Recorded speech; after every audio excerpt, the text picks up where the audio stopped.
So this is Myra Elaine on the Buying Space channel. Today I'm reading from the Torah, and the Torah is Genesis, Exodus, Leviticus, Numbers, and Deuteronomy.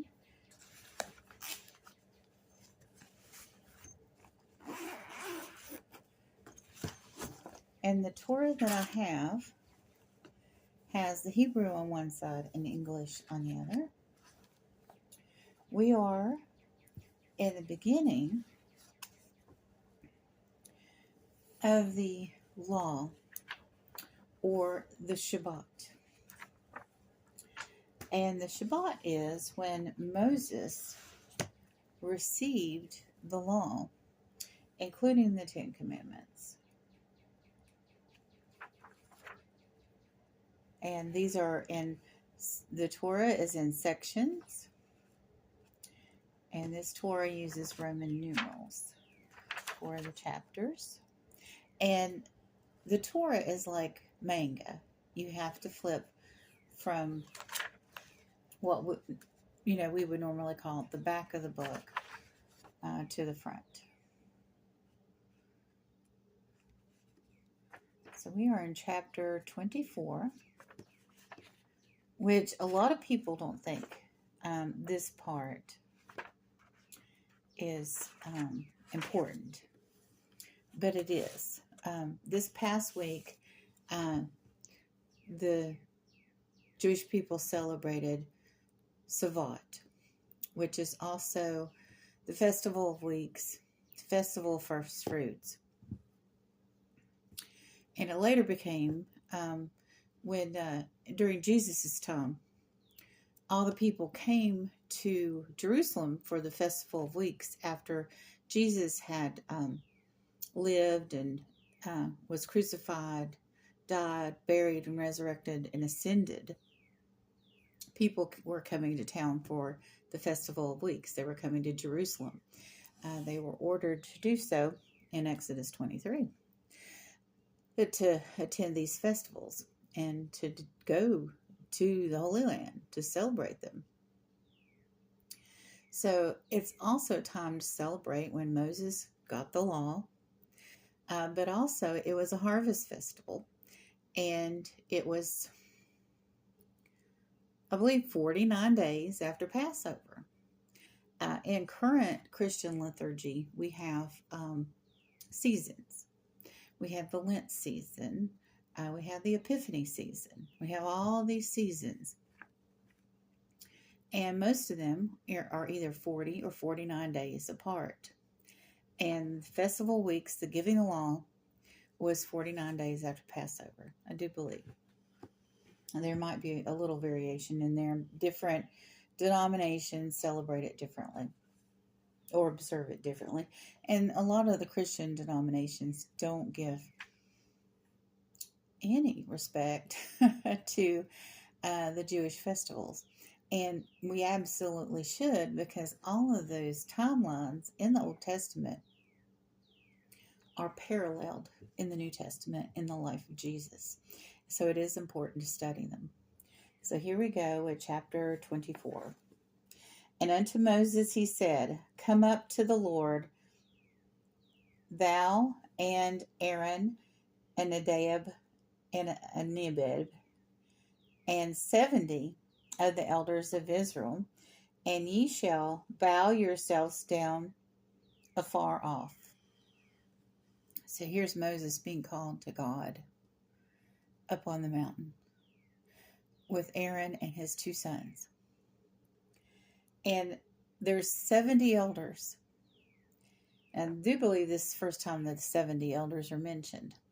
But I want to say at this time in Genesis, when the descendants of Noah are listed, all of those descendants, sons and grandsons that are listed, which are 70, were the original nations of the world.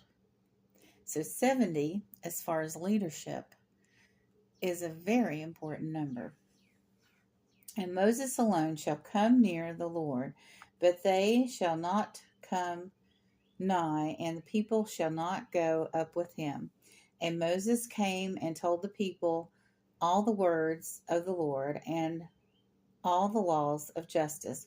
And all the people answered with one voice and said, all the words which the Lord hath spoken will we do. And Moses wrote down all the words of the Lord, and he rose up early in the morning and built an altar at the foot of the mount, and 12 pillars according to the 12 tribes of Israel. And he set the young men of the children of Israel, and they offered burnt offerings and sacrificed peace offerings of oxen to the Lord.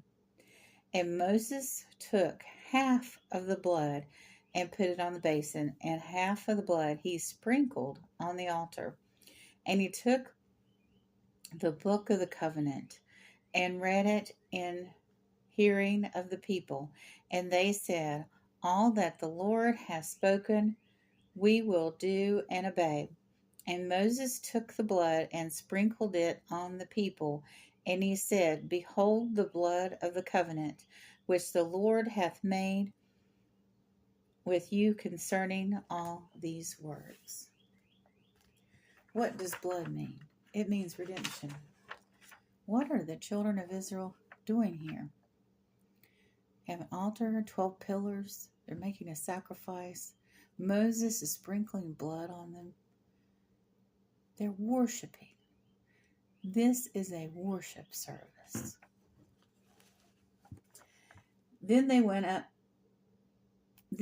up Moses with Aaron, Nadab, and Abihu, and 70 of the elders of Israel. And they saw the God of Israel, and the place under his feet was like paved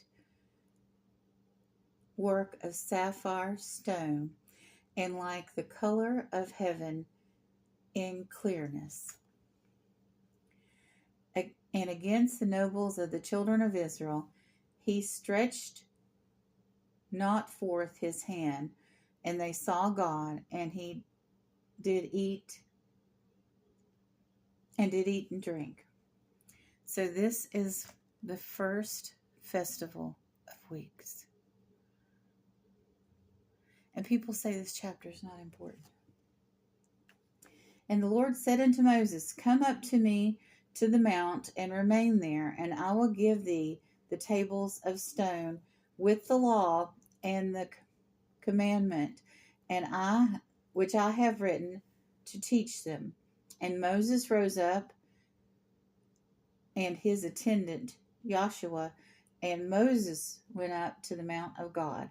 And unto the elders he said, tarry ye for us here until the time we come again unto you. And behold, Aaron and Hur are with you. Whoever may have any cause to be decided, let him come to them. And Moses went up to the mountain, and the cloud covered the mountain. And the glory of the Lord abode among Mount Sinai, and the cloud covered it 6 days. And he called unto Moses on the 7th day out of the midst of the cloud. And the appearance of the glory of the Lord was like a devouring fire on top of the mountain before the eyes of the children of Israel. And Moses went into the midst of the cloud and ascended to the mountain. And Moses was on the mount 40 days and 40 nights.